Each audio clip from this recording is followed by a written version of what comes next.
আসসালামু আলাইকুম। আমি বিক্রমপুরের রান্নাঘর পেজ থেকে বলছি। আশা করছি কাছে দূরে যে যেখানে আছেন খুব ভালো আছেন। আজকে রান্না করব বাইম মাছের আলু দিয়ে ভুনা। প্রথমে কড়াই তেল দিয়ে গরম করে পেঁয়াজ কুচি দিয়ে দিয়েছি। পেঁয়াজ কুচি ভেজে নেব যতক্ষণ না পর্যন্ত বাদামি রঙের হচ্ছে।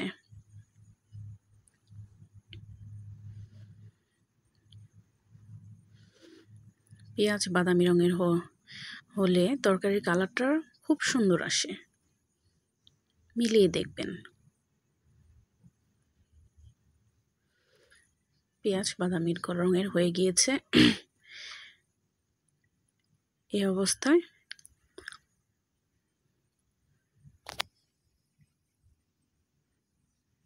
কষানোর জন্য পরিমাণ মতো পানি দিয়ে দেব।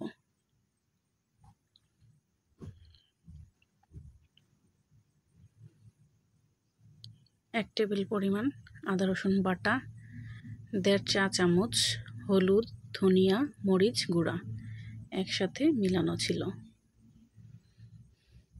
এইবার ভালো মতো বেশ কিছুক্ষণ সময় নিয়ে কষিয়ে নেব।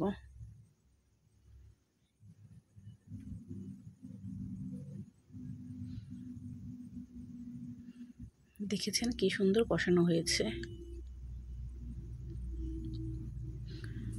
পারফেক্ট কষানো তো কখন বুঝবেন যে পেঁয়াজ মরিচের ওপরে তেল বের হয়ে আসছে, তখনই বুঝবেন যে কষানো হয়ে গেছে।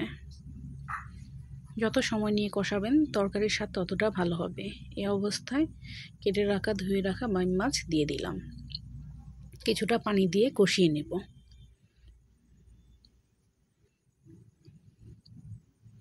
এবার ঢাকনা দিয়ে ঢেকে দেব। কিছুক্ষণ পরে দেখুন কি সুন্দর তেল বেরিয়ে এসছে। এখন একটা তেজপাতা দিয়ে দেব, পরিমাণ মতো লবণ দিয়ে দেব।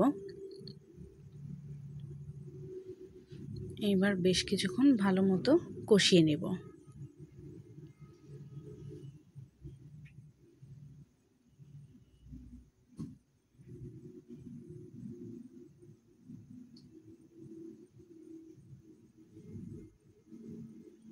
দেখেছেন কি সুন্দর কষানো হয়ে গিয়েছে।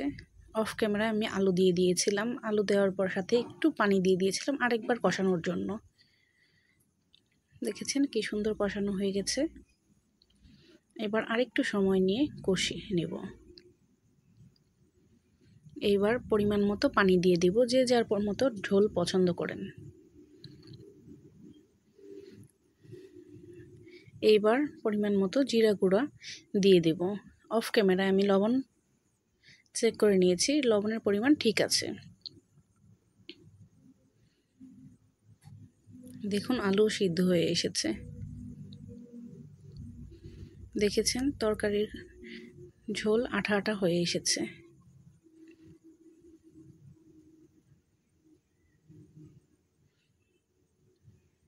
দেখেছেন কি সুন্দর কালার হয়েছে। আমার রান্না শেষ। আমার কথায় কোনো ভুল হলে ক্ষমা করবেন।